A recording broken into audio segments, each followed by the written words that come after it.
...2014 has been a very, very challenging year. It has been a year of huge humanitarian crises, all happening at once. And then on top of all that came Ebola in 3 of the world's poorest countries. And we've all had to scramble to get a proper response to that. So it's been a tough year. Ebola is much more than a devastating health crisis. It's a development crisis. People have lost their jobs. Economies have regressed because of the impact. We need to go back to work. We have been quarantined and we are not working. We've mobilised volunteers to be out there working at the community level on sensitising people on behaviour change. Help put school lessons on the radio because the schools were closed. We have moved to support the countries to pay the workers on the Ebola response because people who are doing the basic health work, the burials, anything associated with the outbreak, they need to be paid. They've got families to feed too and they're putting their lives on the line. We're now doing the planning for the early recovery. When this outbreak finishes, and it will finish, not now, but at some point, these countries need a lot of kickstart, jumpstart to get the economies going again.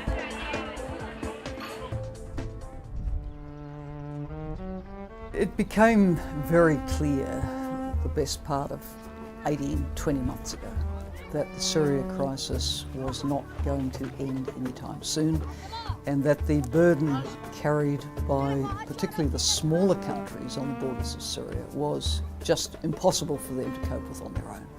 And so UNDP has been part of getting a new regional response to the crisis. Not only is the UN mobilising support for those who have fled Syria or are internally displaced in Syria, it's also looking at the development response for Lebanon and for Jordan and for other affected communities.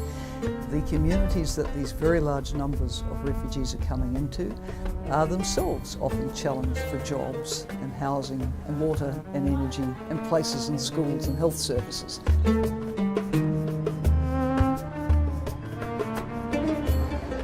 South-South cooperation is very important to UNDP and sharing good experiences and lessons that we see learned. For example, India had elections this year, the world's biggest democracy.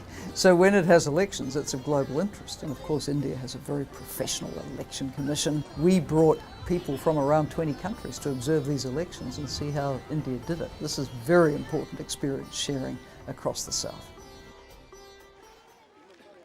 2014 Human Development Report deals with vulnerability and it deals with resilience. How do we decrease the vulnerability of people at each stage of the life cycle? We are most vulnerable when we're young and when we're old and when we're sick. Societies need social protection systems that can deal with that. And then the concept of resilience. How do we support individuals? How do we support whole nations to become more resilient to shock? That shock may be a natural disaster, it may be a global recession, it may be a conflict, breakdown of the social cohesion. There are development responses that can prevent these things getting bad, and that's where we need to be very active. Big change at UNDP. Our regional service hubs, where we have a lot of the policy and program expertise and a lot of the back of house expertise, are growing as we bring down the numbers in New York. The drive behind this is to get our expertise and support closer to the country offices, which we support because they support countries. So the critical thing for us is having our country offices really geared up, really supported to do the best job they can in developing countries. I'm very proud of UNDP for coming first in the ranking of the International Aid Transparency Initiative on openness, transparency, accountability. In the world, we've had to turn ourselves inside out from being a rather classically inward-looking, not very public UN organisation into being a world leader on transparency, and we've done it. My challenge now is how do we stay at the top? So we have to keep challenging ourselves to do better. But I really thank all in UNDP who've made this possible.